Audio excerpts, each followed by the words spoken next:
All right. Welcome, everybody, to our latest webinar with Lifecycle Insights, using QBRs and client satisfaction to drive client success. I'm your host, CEO at Simplesat, joined with Luis Giraldo, the Chief Experience Officer at Lifecycle Insights, and Hannah Logan, Customer Success Lead at Simplesat. And we have a special guest from Tulsie who will be giving a short demo at the end of the webinar as well from Lifecycle Insights. So before we start, this webinar will be recorded. It's okay. Yeah, webinar will be recorded. If you want to access that, we'll have it live on our website, somewhere, I think tomorrow or Friday. If you want to get the slides, just scan this QR code. And what this will do is send our head of marketing and partnerships, Eric, an email. If for any reason that QR code doesn't work, you can just email him at eric@simplesat.io, and Eric will put his email in the chat for you to access that and get the slides if you'd like. And throughout the presentation, just please use the chat to ask any questions. We'll try to answer those during the presentation if we can, if it makes sense. And if not, we have some time saved at the end for Q&A to use those questions as then. But please ask, if you have any questions at all, please ask them. That's what makes these webinars great for everyone to learn as much as possible. So 4 key benefits that you're going to get from attending this webinar today. 1, learning practical tips for conducting QBRs more effectively and efficiently. The functional areas to prepare before a meeting, how to leverage Lifecycle Insights and Simplesat together to provide actionable intel, and how to keep a pulse on clients between strategic meetings. So, right before we begin, there's some people here from Simplesat. What's up, Simplesat team? And Lifecycle Insights. What's up, team? Let's just give a quick overview of both companies just to make sure that everyone knows what we're doing. So first, I'll go first. Simplesat, we launched in 2018. Before that, I was running a website management and marketing company for MSPs with my dad called Pronto Marketing. We were, have always been obsessed with customer feedback and customer satisfaction. And at the time, Pronto still is using Zendesk, but we weren't really happy with Zendesk's native CSAT tool or their MPS module. Tried different solutions on the market, wasn't happy with those either. We had a growing R&D team at Pronto, so we decided let's just build our own tool. And we really wanted to build something that actually moves the needle, not just a satisfaction tool to help you get more ratings or something, which is important, but something that actually helps you improve customer satisfaction and motivates your team and gets more response rates. And we do that by asking the right question at the right place at the right time is kind of our mission for our surveys. And how do you do that? Through different metrics, question types, additional questions, logics, delivery methods. You can send emails, you can embed it in a web page, you can embed it in a support ticket, and all of the integrations that make that work seamlessly with your stack and analytics and insights to help you actually understand all the data that's coming in. So super high level overview for Simplesat. And how about you can just give a quick intro on Scalepad, Lifecycle Insights?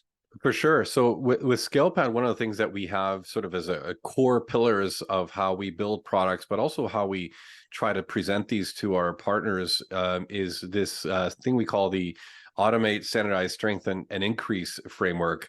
The Automate, a lot of people know how we got our start doing sort of automated warranty lookups and all those things, and the platforms have evolved quite a bit. Earlier this year, we acquired Lifecycle Insights, and we continue on this journey to try and automate as much of the data collection as possible, sort of removing a lot of those manual processes.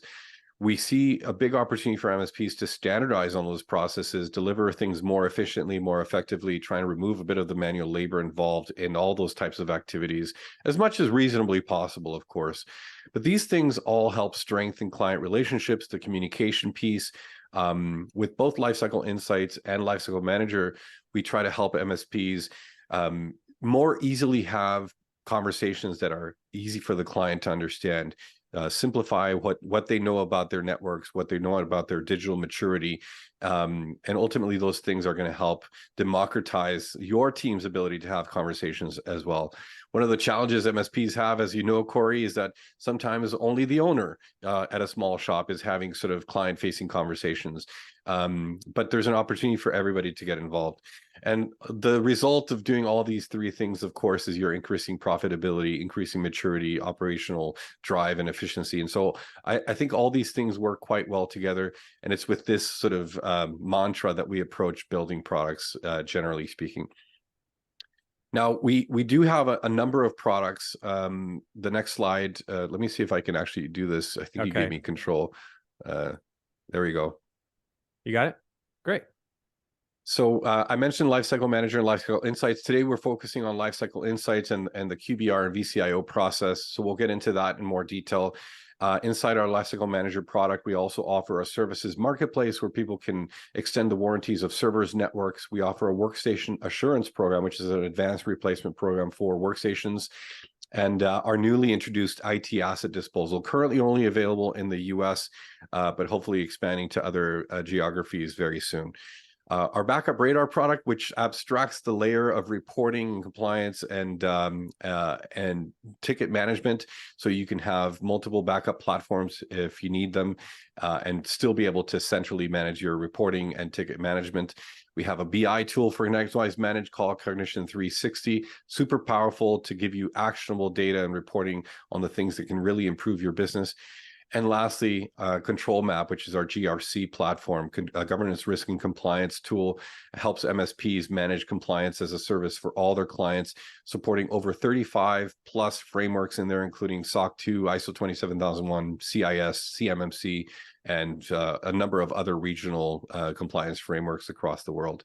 So definitely, if you're starting a compliance service in your practice, have a look at Control Map. We make that a lot easier for you and your team. Now, we often like to find out what people have been doing where QBRs are concerned. And so we have a little poll that we'll perhaps run here, which is to ask our folks here how long it takes. I can't seem to switch the slide there, Cory, if you don't mind advancing to the poll slide. I'll launch this right now. And go ahead and launch that poll. We'd love to know how long it takes you typically to deliver a round of QBRs. And for reference, like whenever we've asked this question in the past, we typically get the feedback that a lot of the time spent is actually during the preparation time. You know, we've heard stories from people that it takes up to 6 hours to prepare for a single QBR. So if you're an average MSP of 7 people, according to Jay McBain, and you deliver 50 QBRs every quarter, you might be spending more time preparing than you actually have available. And so this is where some of this data automation comes into play, gathering the information as much as automatically as possible. Now, I can't vote, but we'll give folks a couple more seconds here. We're at 60% participation. All right, those of you checking your email in the other window, come on back for a minute, answer the poll question. We'd love to see what's happening on your side. These are anonymous, by the way, so you're not admitting to anything, but we'd love to know.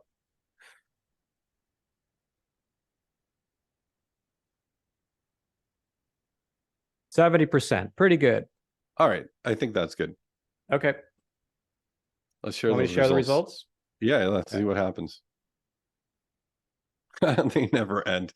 Yeah, so 47% of you answered they never end. And I think this is pretty common because of how much time it takes to prepare. Oftentimes people are going to pull reports from different places and they end up just doing an exercise of Excel spreadsheet management and massaging for the majority of the time, rather than actually preparing nuanced, detailed commentary on what things and initiatives need to be worked on for the next quarter or even the year ahead. This is one of the things that we'll talk about, is that total cost of ownership budgeting. Super interesting. Obviously, the number of clients that you have or the number of people that you have delivering QBRs is going to impact the timeline of these, but we often find the average MSP has one person, that is a vCIO kind of doing all the QBRs, or owner operator doing all the QBRs, but also trying to pay do payroll and run marketing and run sales.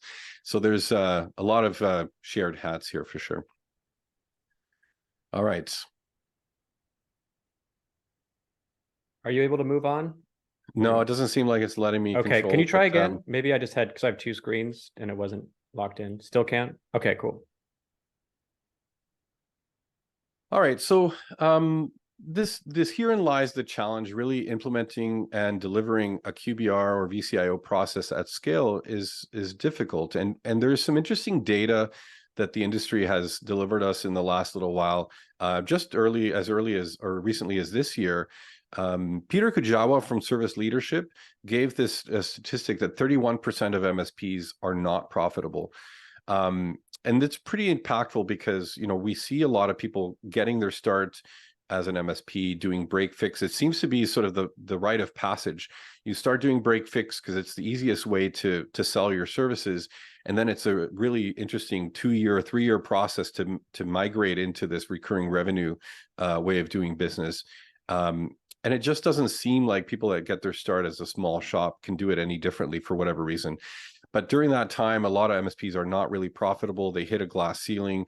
And this number has been growing, by the way, because a few years ago it was only 25%. But it seems the competitive nature of the industry is even deeper, and there's a bigger challenge getting to profitability as we sort of move away from some of those productivity IT relationships that we used to do. We're not reselling as many things as we used to. We have to be more consultative in nature now, it seems. And so there's certainly a challenge. Now, C-level operations, part of PAX 8, also give an interesting stat that the average MSP EBITDA is about 6 to 7%. For reference, you know, the typical acquired MSP or the typical acquirer of MSPs is often asking for 20% EBITDA, 25% EBITDA. So there's a lot of room to grow where MSP profitability is concerned to be ready for a sale or to be interesting for an acquisition. But they also give the stat at SLI that MSPs that are performing QBRs regularly are also seeing 13% higher EBITDA than those who don't. And that's not a small number, considering, you know, 20% is sort of a best-in-class EBITDA number across the industry for those that are looking to sell. So super interesting data.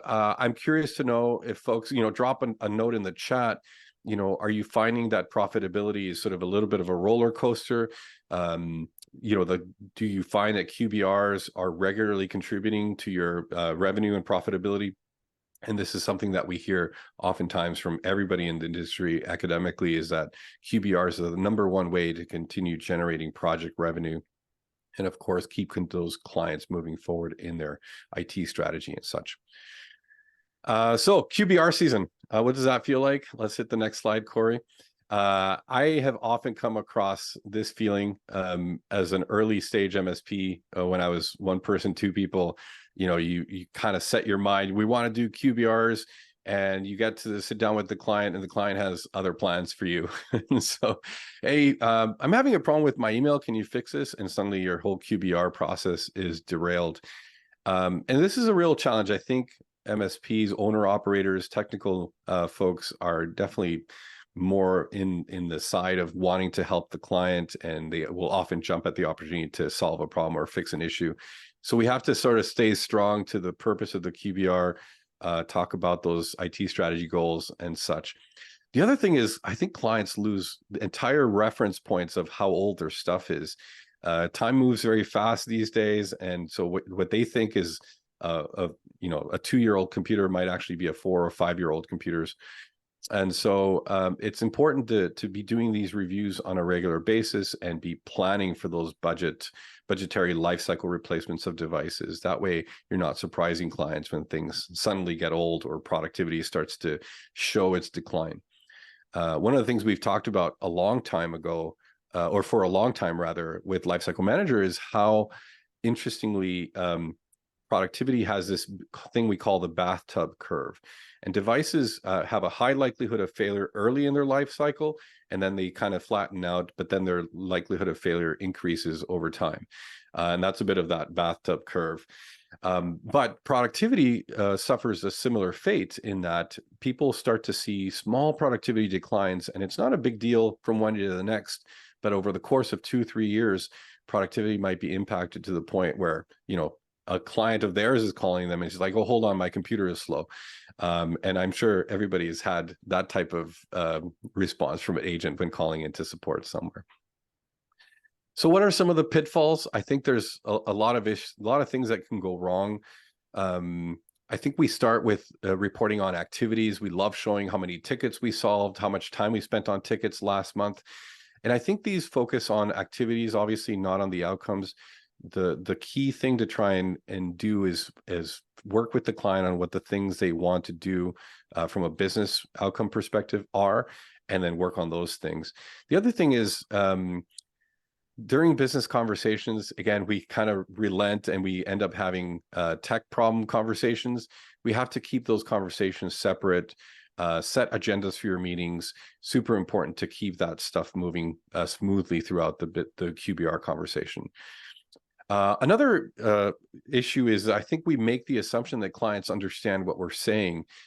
We love technology. We love to come in and talk about the newest tech, the newest gear, the server with X amount of functionality and number of cores and whatnot. But the reality is clients really don't care about this stuff.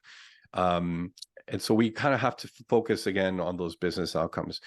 But lastly, and I think this is the biggest culprit, is MSPs often wait until the QBR to do their sales pitch. And I think this requires just pulling back a little bit, making sure that you're having these expectation conversations early enough that when you're at the QBR, all you're doing is confirming that you're moving forward with everything as planned, because there was a strategy, a budget that was set, an expectation of when things were going to be replaced, when projects would happen, and not come in to surprise the client with a budget ask for a big project or replacement of gear or servers or networks and such. All those things can sort of just increase the resistance you get from clients. So how do you fix all these things? I think visuals are super helpful. Clients are, you know, most people are very visual folks.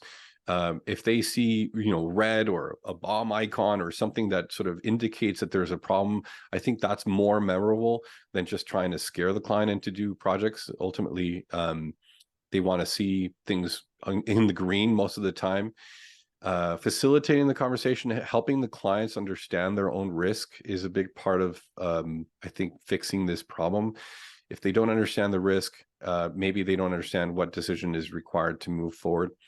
And I heard a great thing the other day from Chris Weiser. I think a lot of how we think about risk has changed over the last few years with the propensity for security breaches and some of the challenges that we have around cybersecurity. Because clients will ask the question, you know, if we don't see you around, what are we paying you for? And if everything is broken, what are we paying you for? So when you think of it from that perspective, you can never win. But I think cybersecurity has introduced this additional vector, which is, well, if your ROI on your IT investment is zero, you're actually winning, because imagine that you get breached and you get hacked and then you lose hundreds of thousands of dollars. You know, the opportunity to go into the negative ROI is actually quite high given today's cybersecurity landscape. So imagine if we can deliver a $0 ROI for your IT investment because we're mitigating enough of the risk. That's actually a win. And so it's interesting to sort of shift the perspective of the conversation to how do we avoid you losing money to a security incident, as opposed to trying to create some fictitious ROI on your IT investment. Everybody by default sees IT spend as a cost. And sometimes people don't make that connection between, okay, this person's computer generates X number of dollars in revenue. It's really tough to do that exercise. And then ultimately, I think using budgets to remove the surprise factor from the conversation is super important. We'll talk about the total cost of ownership budget feature in Lifecycle Insights, which is by far the number one thing people will tell us that they will not let go of no matter what, is the TCO feature. So we'll talk about that. So I mentioned the academic QBR, and I think the academic QBR has taught us that you just go and have meetings, and this is where you do your project pitches, and you get clients to approve things. But I think things are changing more rapidly in the industry now than they were even 3 years ago from a cybersecurity perspective, that you just need to be having more regular conversations. We have partners that have monthly conversations with clients, and they don't necessarily do a full QBR in the academic sense of doing a full pitch, a full review, but just sort of a touch and understanding what's changing in the industry, sharing some of your learnings about their particular vertical back with them, and having that regular conversation. So I think the client understanding what their role here is super important. You want them to also be strategic, and that's, I think, the part that we fail at letting them participate in. We take sort of the onus of the strategic thinking and approach, but don't bring the client into that conversation necessarily. Setting common goals and measuring the progress towards those goals is super important. One of the things we did with Lifecycle Manager, for example, is the DMI score, the Digital Maturity Index score. It's kind of like a credit score for the environment of the client. And it's a super visual way of saying, hey, Mr. and Mrs. Client, come over, sit with me on my side of the table. We're going to try to affect your DMI score together. We want to improve it so it's back in the green or in the purple, which is the best score, and improve the digital maturity of your environment together. I think setting those common goals is good. Or we don't want to have any red in the warranty report, or we want to make sure that CSAT is always green, that kind of thing. And then align on the decision-making process to get there. I think that's the simplest way to think about a QBR outcome. Now, rules of engagement. This is something I think we have the opportunity to do better all around, is just let the client speak their mind. We tend to want to control the conversation and just be talking all the time. Awkward silences are called awkward silences for a reason, is because somebody always steps in feeling like they have to talk, and it's often the MSP trying to fill in the holes. But I think the opportunity here is to let the client tell you what's on their mind. An open forum, you let them tell you about their plans. When are they moving offices? When are they opening a second location? I can't tell you the times that I was surprised by a client be like, oh, we forgot to tell you we're opening another location in 3 weeks and we need a network, Wi-Fi, servers, the whole thing. And this was just after COVID, during the supply chain crunch. And so you can imagine how this happens at scale with a number of clients, and it just makes things very difficult to deal with. And then we resent clients for doing that, of course, when it was realistically our fault for not letting them speak their mind. Another thing that we've heard many partners of ours when we talk about QBR say is like, we're actually checking with our clients to make sure that they feel that we are fulfilling our contractual obligations. This is probably the number one thing that creates dissent with a client, is that they feel that you're not complying with your contractual obligations, but they'll say nothing about it. And then the thing grows to the point where they just fire you, and there was no warning sign other than the fact that, you know, we had perhaps become complacent. So always, you know, have the humility, I guess is the best way to say it, to review your contractual obligations and ask yourselves, are we delivering against the things we promised? And what does the client need that they're not getting? You know, and I think this is important because it kind of forces you to ask questions at all layers of your client's businesses, middle management, staff below. If you're popping into a client site and the first thing that happens is like, oh, I've been holding on to this issue until I saw you, and people are not having their issues surfaced or tickets submitted, then you know things are ballooning into situations where they're just creating unhappiness and the potential for bigger problems or complaints on the client side. I have one quick question on this previous slide. How much do you formalize this, like to define the roles and responsibilities? Like, I really like this. I feel like this would really help. Yeah, I think it's mostly a matter of just having the conversation with the client of hey, you know, this is a process that we have in our MSP, in our IT business. And here's how we see your involvement in this ongoing conversation, and defining a bit of the agenda. I think, you know, so many people come into meetings without an agenda. And so, you know, MSPs will, or vCIOs will send an email out to the client, be like, hey, we need to meet about your IT strategy. And that's it. There's kind of no thing to think about, no prep that the client is expected to do, no strategy that they've been asked to sort of think through. And that's, I think, the missed opportunity, is not setting the stage for that. Yeah, I'm just, because I'm just, as you're going through all of this, I'm just thinking through past vendors and consultants we've worked with, and it was kind of like all of the pitfalls And this is like so refreshing. I'm like, wow, I wish they would have done this to me. So yeah. Well, and I think it starts with great intentions. As you know, the expression goes, people will judge you for your actions, not your intentions.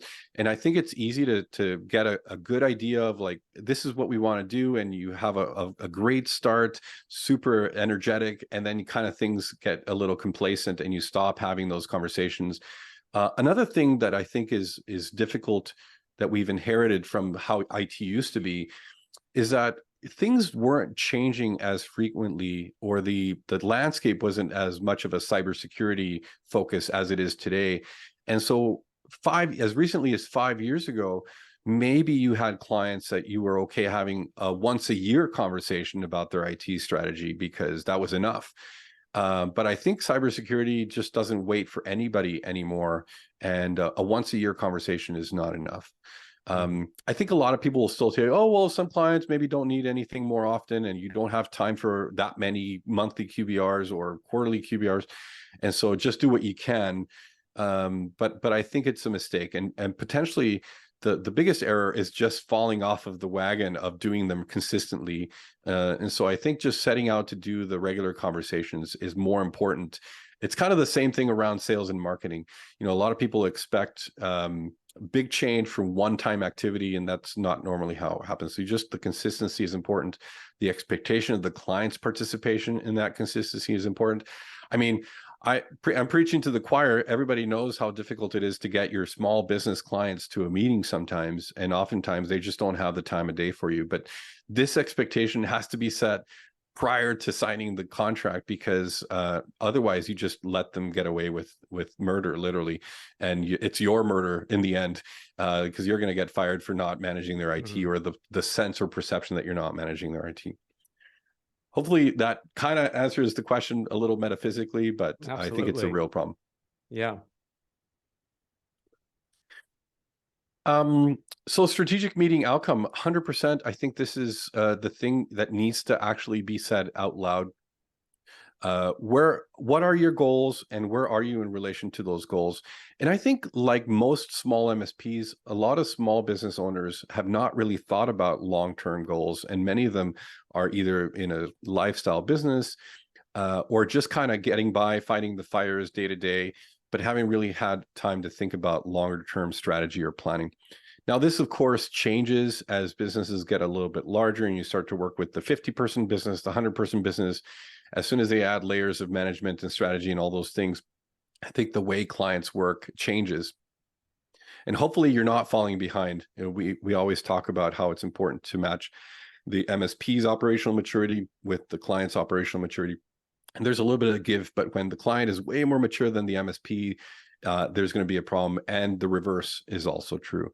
And so I think it's important to be constantly evaluating, are we the right fit? Are they the right fit for us? And so on. Now, the clear strategy and plan for achieving those goals, again, if you're not talking about the goals, then you have no strategy to really discuss. But getting into the multiple layers, as I said, talking to middle management, what are their problems as they see them? What are the staff that work day to day on some of the work having issues with? How can you solve some of these problems? And again, there might be a business you're working with that they want to open 3 more locations in the span of the next 5 years. So those are great goals to work towards, and making sure that technology is being leveraged for those specific purposes. Those are great conversations to have in these meetings because they align you with the client. So we talked about functional areas as well. And the internal alignment, I think, is important. I see often vCIOs go off on their own and have a meeting, but there's maybe nuance or detail missing from a lot of the conversation. Ensuring that your team has a clear visibility on what tickets, what the nature of issues coming in are, and be able to speak to that in a QBR is cool. A checklist of past action items is really great. The things that you're accountable for that maybe you promised at the last meeting, and making sure you're delivering on those things. And what has changed? I think a lot of how clients perceive improvement over time is the ability to show that improvement or that measure of change over time. And so, set some baselines. There might be things you're doing behind the scenes that the client is unaware of. For example, I know many MSPs have, an onboarding checklist, for example, and they're doing things to just stabilize or reach a certain baseline of operational, stability. And some of those actions or improvements are never spoken about. So those are great things to talk about, why stability and standardization is important and how that helps the uptime for the client. Those are great things to talk about, not necessarily the actions, we did 20 tickets last month, but rather, hey, we went from point A to point B in the operational maturity of this client. What strategy you're going to use to achieve some of those goals. If there are obstacles, what is the roadmap to remove them? It could be, server 2012, I saw some posts on LinkedIn, is now out of support. And so people may still have some server 2012 out there, and not placing enough of a priority to do that kind of project. And what is the action plan to achieve this? I think a lot of clients are happily able to give the reins of the relationship to the MSP when they lay out a clear plan and can justify the business outcomes and reasons why they need to be done. And we just don't necessarily take that initiative that way. So those are good functional areas to prepare. The agenda for a meeting is so important. I can't stress the importance of dropping these things into every meeting request, and having that conversation in the early part of the meeting as that open forum part of the meeting that I mentioned before. Simple questions, and you do have to ask them every time, because in the space of 3 months, a lot of things can change for a small business. You want to be prepared for the crunch. Every time we had a client expand into a new location, we were always crunched to provide the support unless we knew about it with enough anticipation. And when you have to drop everything to make sure the client, can open a location, it's not good for either side of the equation. And the reality is you're just going to do whatever you can to help them, because that's our nature. You're not going to say, sorry, you got to wait 3 more months to open your location because you didn't tell us about this project soon enough. That'll get you fired quick. But are you hiring? Are you downsizing? Are you expanding? How's your industry working? Have you, a lot of MSPs never attend vertical conferences or vertical industry specific conferences that their clients are in. So that's an interesting thing to do. Instead of going to IT conferences, maybe go visit some of your clients' conferences and find out what's changing in their industry. How is technology impacting what they do?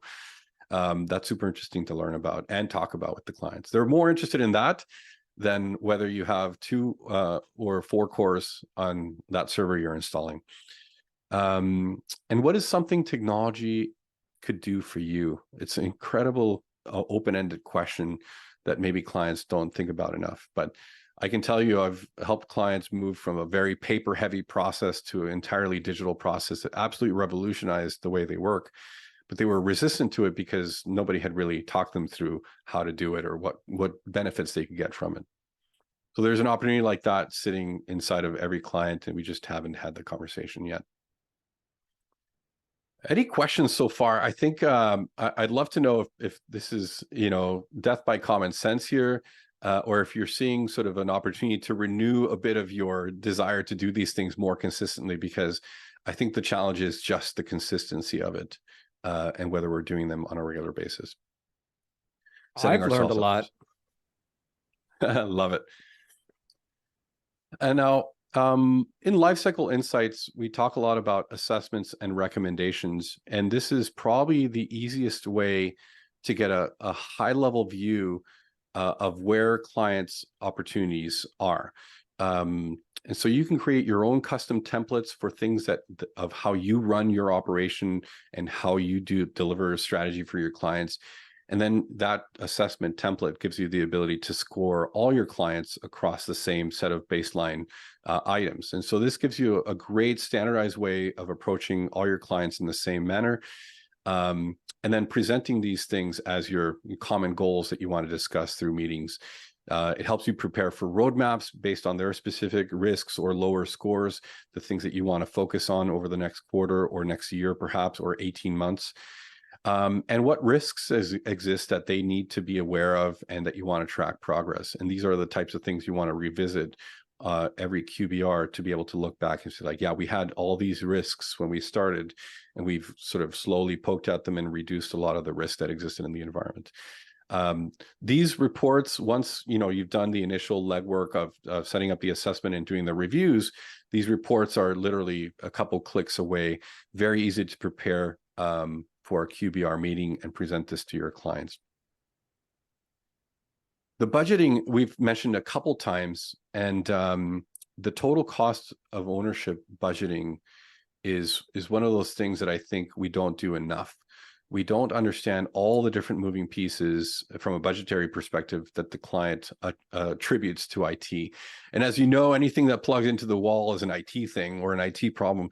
But we don't often sort of bring in, those printer contracts or those copier contracts or those internet connection expenses into the total cost of ownership budget. But this is something that is super easy to do in Lifecycle Insights and be able to present a full picture of their budget across all the areas that are technology related. And in many cases, one of the things we love to do at my MSP was to try and give customers a sense of what does it cost per employee per month to have your entire technology looked after. And when you do it at that level, it's actually a much smaller number that seems extremely palatable, but it gives the client a very, very dynamic sense of, okay, if we hire 3 people, there's going to be X amount of cost in software and hardware and so on to maintain the IT for that increased number of people. So it helps the conversation greatly, of course. A lot of clients also expect that they can hire 5 people, but their IT costs should not change, which of course is not true in many respects. But again, this is a failure of not having a budgetary conversation. I think the number one thing we hear MSPs comment back to us is that when they presented a TCO budget to their clients, their jaws were like, wow, this is amazing. Nobody has ever shown us this before. And so I think it's a great conversation topic. Tulsie, do you get have lots of conversations about the TCO budget with partners as they're getting implemented? This is a fantastic area, and I'm happy that you actually share it. I want to say sometimes get into Lifecycle Insights and showcasing this. It almost works like a P&L. Business owners simply get this sort of it where they're able to actually see, hey, what's on the docker for the next 6 months? What do I need to plan for? And some of those things might actually be system replacement. There may be software. There might be things like technology debt that we simply actually ignored in the last little while. But being able to actually surface those insights is ultimately, showcase that that insights that you have, that sort of top of mind that you have for the technology stack, and really not letting anything, slip through the cracks. And I would say, for a lot of these items as well, start thinking about it overall. Bring in the contracts. A lot of you guys are actually doing work with, helping the business with hosting services. Think about things like Azure and GCP and, Google Cloud, what have you. But other items such as, you want to be able to actually help them with maybe a better ISP. Being able to actually showcase some of those items that you've seen, some of the subcategories here for contracts and subscriptions, and keeping a watchful eye that, hey, something doesn't get auto-renew for another year or 2 years, and put that client in a bit of a pickle. You now can actually keep on top of these. So yes, let them focus on running the business. You have complete, insights and control in terms of the IT spend, so you can actually provide better insight. And that's really build that sort of true partnership anytime you're actually trying to deliver QBRs. But yeah, hopefully that give you a little more bit of a color there as well. Hopefully you can actually feel a sort of excitement about this sort of stuff as well. Thanks, Tulsie. Absolutely. And I think QBRs are points in time. Obviously, we're doing a lot of work as MSPs behind the scenes in a continuous fashion. We have day-to-day service and support and all these things. And so how do you keep a pulse in between QBRs is, I think, an interesting question to ask as well, because you don't want to walk into a QBR and not have your service house in order, because if you are sitting down to talk about strategy, but your service is suffering, or a support desk is not doing their job, or the client is generally unhappy, you don't want to walk into that kind of surprise. Next slide, Cory. And so we're asking this question, how do you keep a pulse on clients between strategic meetings? And this is, I think, where the CSAT conversation comes in. Now, I will absolutely grant to you that if you're a one-person shop, two-person shop, CSAT can feel a little bit funny, because your clients are rating you to you and the reports are coming to you. And it's maybe like, what's the point of that is the question I was asking myself when I was doing them. And in a lot of situations, clients ask me to turn those off because they could just tell me. But the reality is they won't tell you. And so CSAT is a great way to sort of create visibility around issues when people are more likely to give you a comment is when they're not happy or when they're extremely happy. There's all that in between spectrum that you'd almost never hear about. So CSAT is important to capture both ends of the spectrum. Next slide, Cory. So this is where we wanted to get into a bit of the topic of the integration between Lifecycle Insights and Simplesat, because I think in the context of a QBR, it's great to go into a QBR understanding very well, how your service team is performing, where there's room for improvement, and even to have the accountability or humility to say, hey, it looks like we haven't really been delivering as top-notch service as we'd like to, and here are some of the things that we're going to do to improve this, and lay out a plan to improve the service overall. Again, when these conversations are not happening, these issues often fester behind the scenes until the point that the client just decides they're going to move to somebody else, because they're not likely to tell you in the meantime. And so having that open forum, and by the way, Caitlin, thanks for your comment about using that as an open forum too, because I think it's super important. Let them tell you what's on their mind. Have you heard anything from your managers? Have you heard anything from your staff? What kind of issues are they having is a super important discussion to have. But the net CSAT score, of course, customer satisfaction, if you're asking in every other ticket or every ticket and it's an easy click, you can capture that. We'll show you the information as part of your Simplesat reporting and Lifecycle Insights, ultimately giving you that insight into how the client is feeling about the relationship. So maybe, Cory, you can speak to a bit of your experience with the best practices here around CSAT and how to really engage clients on why it's important. Okay. Hannah, did you want to speak on this or? Yes, if you'll let me. Okay. Hannah's going to take over. I'll take over from here. So yeah, earlier Luis did, mention a lot of things that you can do during QBR, but overall, one thing that kind of like stuck to me whenever you do QBR with your clients and customers would be providing them with data-driven decision making. And how do you do that? Do you just present them numbers, or do you also, give them an idea how the progress is doing, what are the issues that were addressed, what are the features that they asked that you already implemented or kind of like work on? So feedback, as always, is really essential to get an idea about your customer's experience and also the pulse. So one of the cool things that you can actually use during your QBR once you integrate Simplesat with Lifecycle Insight is creating a feedback health score survey report. So this kind of like gives you an idea, provide you a data-driven decision making. With that report, health score would provide MSPs with data to make informed decision. You can easily track trends over time, identify patterns like issues. So I know for a fact MSP or other companies, in a day-to-day basis, you get a lot of support tickets, and those tickets relates to like a feature request or like an issue. But how do you prioritize them? So that's where survey or feedback comes in. So informed decision, so you can identify the pattern. A lot of customers are reporting this issue, so we can prioritize this. A lot of customers are asking for their this improvement. So identifying issues and also prioritizing improvement. So not all issues are of equal importance to customers.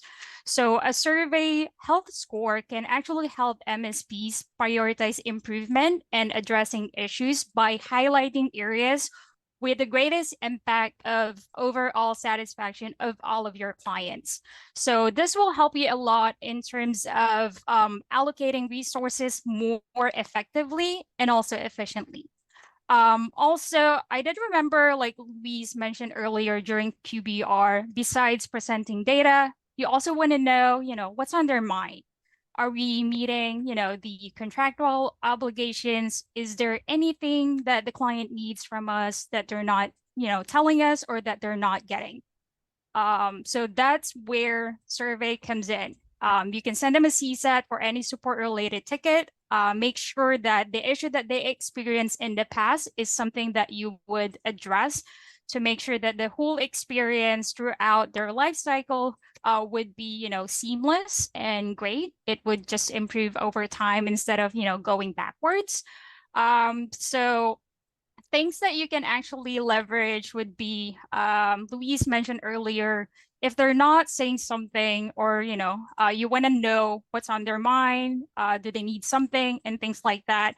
You want to know those mainly because you want to improve your client retention. And you can only get those data that you need if you ask them. So Luis pointed out, make your client work with you. Give them a seat at the table. So proactively ask for a feedback. Then based on what they're saying, you can identify early warning, if they're at risk, if they're planning to move on to a different MSP. So it's like preventing cancellation by addressing their concern prior to them making a decision to move to another MSP. So you can easily identify that if you integrate Simplesat with Lifecycle, and you can see the low health scores. So that can be a good sign or a potential sign that this customer is dissatisfied and they're likely to churn in the next month or so. Then also for happy customers with the data that you got, so what are you going to do with that data? I think one of the things that I did recognize are kind of like a common pattern for MSP. You're addressing issues, however, you're not utilizing the good reviews that your customer are giving you. Like, okay, you get a good review, you get a high CSAT, NPS, but is that it? Or can you do something about it? You can definitely utilize it in terms of asking referrals and also kind of like including it into your sales pitch or like cross-selling and upselling. Retention is as important as growth as well. So if you have like a report that you can include in your sales pitch during QBR, if you want your client to upgrade because this and that, feedback data can, only solidify the overall sales pitch that you'll be presenting your customer during your QBR. So in summary or overall, creating a feedback health score report, in Lifecycle and integrate Simplesat with Lifecycle is essential for MSP companies to monitor, maintain, improve their customer relationship. And it's really a valuable tool when it comes to staying competitive in the market, retaining your customers, and also making sure that all of your agents, technicians are providing excellent support service. Anything to add, Cory? Yeah, great. Just that CSAT NPS together are very powerful because CSAT is going to cover your transactional support help desk, and NPS is going to cover everyone, including people who are not active in the help desk, which is going to be including decision makers and stuff. And like I think there was in a previous slide here about how to keep the pulse. Yeah, well, just that I say back to kind of nightmare experiences with past vendors where I've just been waiting for someone to ask me how things are going. I'm waiting for the CSAT or the NPS survey that never comes. And like I said in the beginning, that we try to, our mission for surveys is to help you ask the right question, right place, right time. Like I like to think if you're at a restaurant and the waiter comes up at the end, they go, "How is everything?" Regardless of how good or bad it was, you just go, you look to the waiter, you go, "It's great, everything was great," and then they leave. You're like, "Oh, it sucked," because they didn't ask the question the right way at the right time or whatever. So that's why I think it could help to have, like Luis said, even if you're a 1 or 2 person shop, it seems silly, but it's harder to be honest if you're in a QBR and everyone's in a good mood. And you say like, "Okay, so how are we going?" Like I'm a non-confrontational person, so I'm more likely to be like, yeah, I'm happy. But maybe I would have told the truth more over email or in a survey or something like that. So very important. Also, even I if think you- the yeah. context of when the person is likely to give feedback is important. Mhm. And I think this is a great thing to talk about during QBRs, like why it's important that they engage with the CSAT scores on tickets, because it's the time when they're most likely to give either positive or negative feedback, and that you want both kinds. We don't want to run a shop that is sort of under the veil of great support when reality is, people are cursing us behind the scenes for work that we're not doing well. And again, this impacts, whether you know it or not, it impacts your ability to get other strategic initiatives done, because the clients are more reluctant to proceed with bigger spends or more initiatives or projects and hardware deployments when they feel that the people that are being supported are not happy or not having a good time. And like one last thing I've heard from MSPs before, if they're, like, so to say, like getting a lot of anecdotal negative feedback during QBRs, like, I don't know, I can't think of an example, but if no one's leaving feedback, it's like, you got to just train your clients. Well, dude, you got to leave feedback. Yeah, can't just rely on these one-off anecdotal comments. Like, where's the data? And that's what helps having these CSAT and NPS scores and presenting them in QBRs, is that, maybe one person's having this negative feedback, but you could present this report to say, look, your whole team is happy. We did, 500 tickets, all these ratings, NPS is high. So it helps, the data helps paint a more objective picture, I guess. Yeah, it is And- unfortunate that so many small businesses operate by, thumb in the wind feeling of how support is.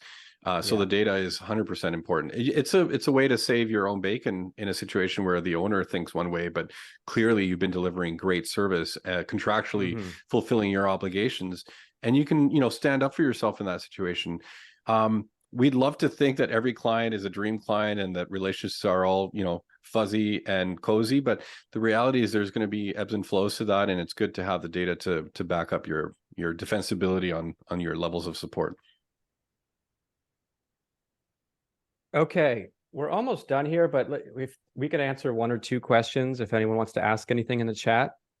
And while we do that, I'm actually going to launch a poll because we only have about 6 minutes left, but we can, I'll keep the poll running while, if people want to ask any questions.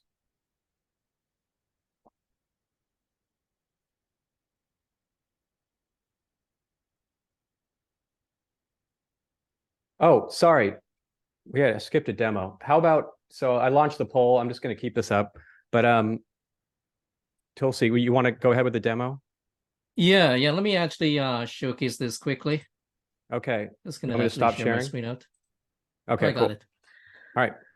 All right. Let me actually take a couple of minutes, and we usually save the best for last, right? I want to show the mechanics in terms of how Simplesat actually interact with Lifecycle Insights. No big surprise here. I mean, the way we can actually do this is via an API. And what you're going to actually find, Simplesat will actually be appearing within Lifecycle Insights in a number of places. I usually like to have it on a dashboard. So one of the things that you have the ability to do is create these small little dashlets. In fact, these things is already prepared for you. It's simply a matter of actually enabling it on your clients. So as you're browsing into your various sort of clients here, you're able to actually tell right off the bat, hey, you know what? Maybe my net result from the CSAT for this client is pretty poor.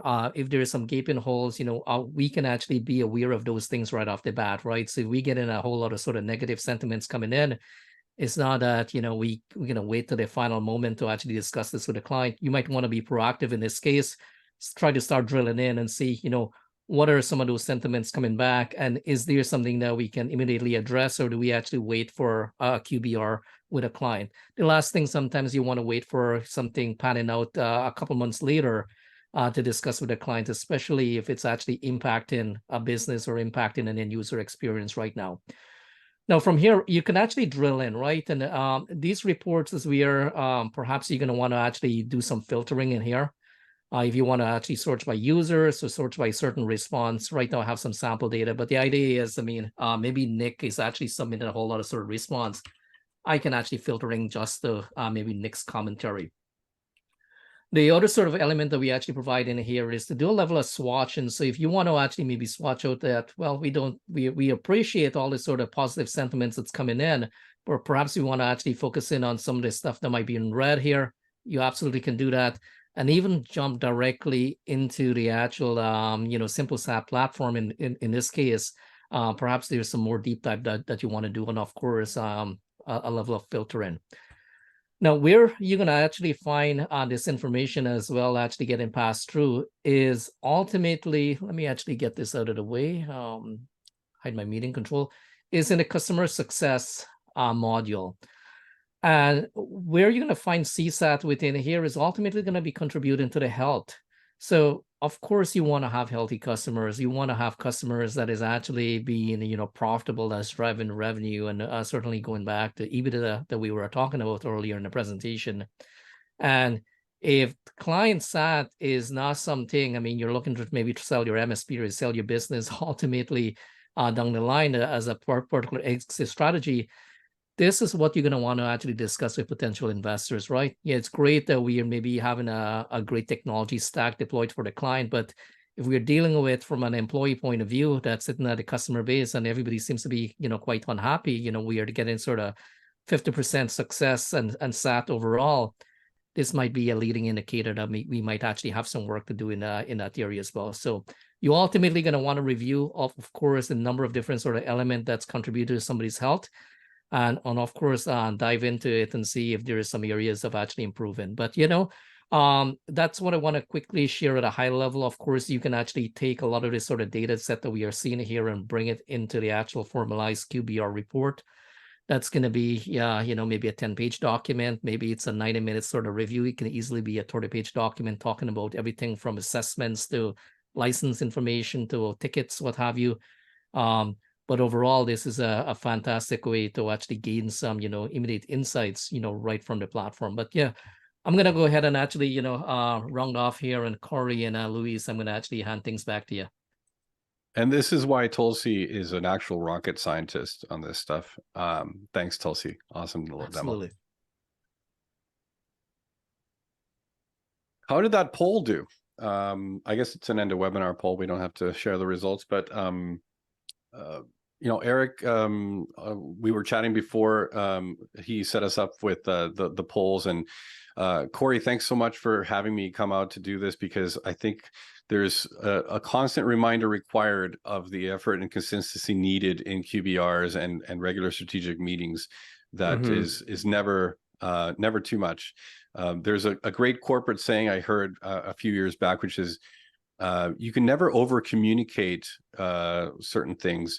And I think if you're not having the conversations, then you can assume a lot of things are going just miscommunicated or uncommunicated altogether. And you don't want to be in that situation. Yeah, totally agree. I mean, and I learned a lot today. Simplesat, we're a SaaS company. We don't really have clients. We're not a service business, but I got a bunch of ideas. So I hope everyone else learned as much as I did. Thanks for everyone for joining. If you want to learn more, you could scan these QR codes or just find Scalepad. Oh, share your screen again, Cory, for the QR codes. How do I do that? Thank you. All right. You can scan these QR codes. Or, of course, just Google these companies will show up. But this is how you can learn more or book a demo with Simplesat. We'll be happy to show you around, answer any questions you have, or you could just chat live on our website. So once again, thank you, everybody. Awesome. Thanks, Cory. Thanks, Hannah. And thanks, Tulsie. And thanks to everyone that attended. Feel free to reach out. I'll drop my email in the chat in case anybody wants to have a direct conversation about QBRs. Bounce something off me. Always willing to have those conversations. Love getting into that. Perfect. Thanks. Have a great day, afternoon, evening, everyone. Goodbye.